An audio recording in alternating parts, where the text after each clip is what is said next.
ಗ್ರಾಮೀಣ ಕುಡಿಯುವ ನೀರಿಗೆ 1 ಕೋಟಿ ಹೆಚ್ಚುವರಿ ಅನುದಾನವನ್ನ ನೀಡಬೇಕು ಅನ್ನುವಂತಹ ವಿಚಾರಕ್ಕೆ ಸಂಬಂಧಪಟ್ಟಂತೆ ಸಿಎಂ ರಿಯಾಕ್ಟ್ ಮಾಡಿದ್ದಾರೆ. ಬೋರ್ವೆಲ್ ಕೊರೆಸುವಾಗ ವಿಡಿಯೋ ಮಾಡಬೇಕು, ಅದು ಕಡ್ಡಾಯ ಅಂತ ಹೇಳಿ ಸಿಎಂ ಹೇಳಿದ್ದಾರೆ. ನಕಲಿ ಬೋರ್ ಪ್ರಕರಣ ಕಂಡು ಬಂದ್ರೆ ಸಿಇಒ ಅದರ ಹೊಣೆಯನ್ನ ಹೊತ್ತುಕೊಳ್ಳಬೇಕು. 15 ದಿನಗಳಲ್ಲಿ ಕೇಂದ್ರಕ್ಕೆ ಬರದ ಸಮಗ್ರ ವರದಿಯನ್ನ ಸಲ್ಲಿಕೆ ಮಾಡಬೇಕು ಅಂತ ಹೇಳಿ ಅಧಿಕಾರಿಗಳಿಗೆ ಸಿಎಂ ಖಡಕ್ ಆಗಿ ಸೂಚನೆಯನ್ನ ಹೊರಡಿಸಿದ್ದಾರೆ. ಸಣ್ಣ ರೈತರ ಹಿತವೇ ಸರ್ಕಾರದ ಮೊದಲ ಆದ್ಯತೆ ಅಂತ ಹೇಳಿದ್ದಾರೆ ಸಿಎಂ. ಕೃಷಿ, ಪಶುಸಂಗೋಪನೆ, ಗ್ರಾಮೀಣಾಭಿವೃದ್ಧಿ ಇಲಾಖೆ ಸಮನ್ವಯಕ್ಕೆ ಸೂಚನೆಯನ್ನ ಕೂಡ ಕೊಟ್ಟಿದ್ದಾರೆ. ಯಾವ ಗ್ರಾಮ ನಗರದಲ್ಲೂ ಕೂಡ ಕುಡಿಯುವ ನೀರಿನ ಸಮಸ್ಯೆಗಳು ಎದುರಾಗಬಾರದು, ತಲೆದೂಗಬಾರದು. ಅಗತ್ಯ ಇದ್ರೆ ಖಾಸಗಿ ಬೋರ್ ಮತ್ತೆ ಟ್ಯಾಂಕರ್ ಮೂಲಕ ನೀರನ್ನ ಪೂರೈಕೆ ಮಾಡಬೇಕು. ಆ ವ್ಯವಸ್ಥೆಗಳ ಆಗಬೇಕು. ಮಳೆ ನೀರು ಕೊಯ್ಲಿಗೆ ಜನಜಾಗೃತಿಯನ್ನ ಮೂಡಿಸೋದಕ್ಕೆ ಈ ಮುಖಾಂತರ ನಿರ್ದೇಶನವನ್ನ ಕೂಡ ಇಲ್ಲಿ ನೀಡುವಂತಹ ಕೆಲಸಗಳು ಕೂಡ ಆಗಿದೆ. ಈ ಗ್ರಾಮೀಣ ತಾಲೂಕುಗಳಲ್ಲಿ ಕುಡಿಯುವ ನೀರಿನ ಸಮಸ್ಯೆಗಾಗಿ 1 ಕೋಟಿ ರೂಪಾಯಿ ಹೆಚ್ಚುವರಿ ಅನುದಾನವನ್ನ ಡಿಕೆ ಶಿವಕುಮಾರ್ ಅವರು ಘೋಷಣೆ ಮಾಡಿದ್ದಾರೆ. ವಿಧಾನಸೌಧದ ಸಮ್ಮೇಳನ ಸಭಾಂಗಣದಲ್ಲಿ ಬರ ಪರಿಸ್ಥಿತಿ ಕುರಿತು ಜಿಲ್ಲಾಧಿಕಾರಿಗಳು ಮತ್ತೆ ಸಿಇಒಗಳ ಜೊತೆ ನಡೆಸಿರುವಂತಹ ವಿಡಿಯೋ ಸಂವಾದದಲ್ಲಿ ಮುಖ್ಯಮಂತ್ರಿಯವರು ಒಂದಷ್ಟು ಸೂಚನೆಗಳನ್ನ ಕೂಡ ಇಲ್ಲಿ ಹೊರಡಿಸಿದ್ದಾರೆ. ನೋಡಿ, ಹೊಸ ಬೋರ್ವೆಲ್ ಕೊರೆಸುವಂತಹ ಸಂದರ್ಭದಲ್ಲಿ ಕಡ್ಡಾಯವಾಗಿ ವಿಡಿಯೋವನ್ನ ಚಿತ್ರೀಕರಣ ಮಾಡಬೇಕು. ನಕಲಿ ಪ್ರಕರಣಗಳು ಏನಾದರೂ ಕಂಡು ಬಂದ್ರೆ ಸಿಇಒಗಳೇ ಅದರ ನೇರ ಹೊಣೆಯನ್ನ ಹೊತ್ಕೊಳ್ಬೇಕು ಅಂತ ಹೇಳಿದ್ದಾರೆ. ಮುಂದಿನ 15 ದಿನಗಳಲ್ಲಿ ಕೇಂದ್ರ ಸರ್ಕಾರಕ್ಕೆ ಬರ ಪರಿಸ್ಥಿತಿಯ ಸಮಗ್ರ ವರದಿಯನ್ನ ಸಲ್ಲಿಕೆ ಮಾಡಬೇಕು ಅಂತ ಹೇಳಿ ಈ ಮುಖಾಂತರ ಸೂಚನೆಯನ್ನ ಹೊರಡಿಸಿದ್ದಾರೆ.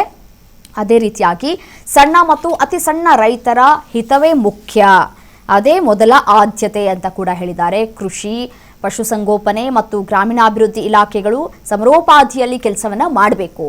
ಈ ಟ್ರಾನ್ಸ್ಫಾರ್ಮರ್ಗಳ ರಿಪೇರಿಗೆ ವಿಶೇಷ ಗಮನವನ್ನ ಹರಿಸಬೇಕು. ಹೆಚ್ಚುವರಿ ಟ್ರಾನ್ಸ್ಫಾರ್ಮರ್ಗಳನ್ನ ಸಿದ್ಧವಾಗಿ ಇಟ್ಕೊಳ್ಬೇಕು.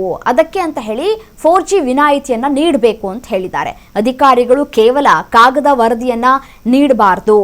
ಫೀಲ್ಡ್ಗಿಳಿದು ಆಡಳಿತಾತ್ಮಕ ಟೀಮ್ ವರ್ಕ್ ಮತ್ತೆ ಕಾರ್ಯಕ್ಷಮತೆಯನ್ನ ಪ್ರದರ್ಶಿಸಬೇಕು ಅಂತ ಹೇಳಿ ಕಟ್ಟುನಿಟ್ಟಿನ ನಿರ್ದೇಶನವನ್ನ ಕೂಡ ಕೊಟ್ಟಿದ್ದಾರೆ. ಜುಲೈ 18ರವರೆಗೆ ರಾಜ್ಯದಲ್ಲಿ ಮುಂಗಾರು ಮಳೆ ವಾಡಿಕೆಗಿಂತ ಒಟ್ಟಾರೆ 39% ಕೊರತೆಯಾಗಿದೆ.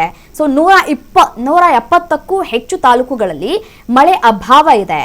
ವಿಜಯನಗರ ಜಿಲ್ಲೆಯಲ್ಲಿ ಅತ್ಯಧಿಕ 67% ಕೊರತೆಯಾಗಿದೆ. ಇಲ್ಲಿ ಮುಂದಿನ ದಿನಗಳಲ್ಲಿ ನೀರಿನ ಅಭಾವ ತಲೆದೂರುವಂತಹ ಸಾಧ್ಯತೆಗಳು ಕೂಡ ಹೆಚ್ಚಾಗಿ ಕಾಣಸಿಗ್ತಾ ಇದೆ. ಹಾಗಾಗಿ ಕುಡಿಯುವ ನೀರಿನ ವ್ಯವಸ್ಥೆಯನ್ನ ಮಾಡಬೇಕು. ಜನಜಾನುವಾರುಗಳಿಗೆ ಕುಡಿಯುವ ನೀರಿನ ವ್ಯವಸ್ಥೆ, ಮೇವಿನ ವ್ಯವಸ್ಥೆಗಳನ್ನ ಕೂಡ ಮಾಡಬೇಕು ಅಂತ ಹೇಳಿ ಸೂಚನೆಯನ್ನ ಕೊಟ್ಟಿದ್ದಾರೆ. ಇದರ ಜೊತೆಗೆ ಮಲೆನಾಡಿನಲ್ಲಿ 43%, ಕರಾವಳಿ ಭಾಗದಲ್ಲಿ 35%, ಉತ್ತರ ಒಳನಾಡಿನಲ್ಲಿ 33% ಹಾಗೂ ದಕ್ಷಿಣ ಒಳನಾಡಿನಲ್ಲಿ 31% ಮಳೆಯ ಕೊರತೆಯಾಗಿದೆ ಅಂತ ಕೂಡ ಮಾಹಿತಿಯನ್ನ ಕಲೆ ಹಾಕಿದ್ದಾರೆ. ಪ್ರಮುಖ ಜಲಾಶಯಗಳಲ್ಲಿ ಕೇವಲ ಇರೋದು 40% ಮಾತ್ರ ನೀರು ಸಂಗ್ರಹ.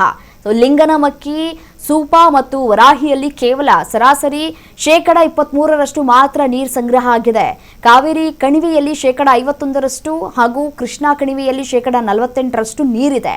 ರೈತರು ಕಡಿಮೆ ನೀರಿನ ಬಳಕೆ ಮಾಡುವಂತಹ ಕೆಲಸಗಳನ್ನ ಮಾಡಬೇಕು.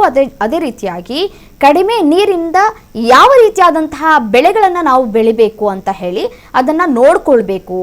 ಬರದ ಪರಿಸ್ಥಿತಿಯನ್ನ ಸಮರ್ಥವಾಗಿ ಎದುರಿಸೋದಕ್ಕೆ ಕೈ ಜೋಡಿಸಬೇಕು ಅಂತ ಕೂಡ ಮನವಿ ಮಾಡಿಕೊಂಡಿದ್ದಾರೆ. ಇದರ ಜೊತೆಗೆ ರೈತರ ಹಿತ ರಕ್ಷಣೆಗೆ ಸಕಲ ಸಿದ್ಧತೆ ಮಾಡಲಾಗುವುದು ಅಂತ ಕೂಡ ಸ್ಪಷ್ಟತೆಯನ್ನ ಕೊಟ್ಟಿದ್ದಾರೆ.